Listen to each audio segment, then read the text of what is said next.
Naman eh, sabi hindi raw marunong kumain ng kanton. Ayan na nga, ipinakita ng kanyang mga apo, ay di ubos. Oh. Hindi pa nila kaiga. Sabi ko pa, paano kakainin Hindi, na nasa ilalim ang ano. Yes, yes. Yes. Kasi may soup niya sa ilalim nakalagay sa tab na iyon ay hindi alam.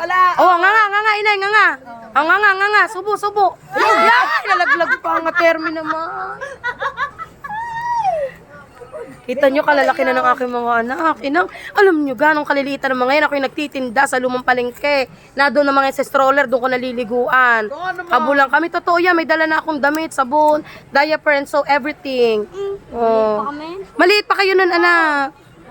Biyapit ko kayo. Tapos, kailangan ko ng pantuition ni Abby. Kailangan ng pantuition ni Abby. Nagtinda ako ngayon ng sagot, gabi, mahal na araw. 10,000 lang hinihingi ko sa Panginoon ang binigay 16K.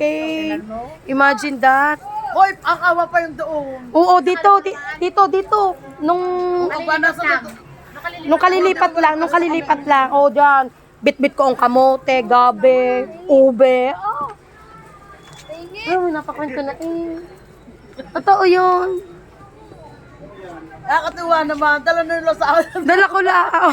Wala din, hindi din nabusog ang lula. Anak ko, hindi nabusog ang lula. Ay, gutom na daw ang lula. Ang pala pagkain na out. Wala din, kakatuwa. Kainin na inay. Ay, hindi nabusog ang lula. Yung halo-halo si Abby ang kumain. Ano ka rin nakano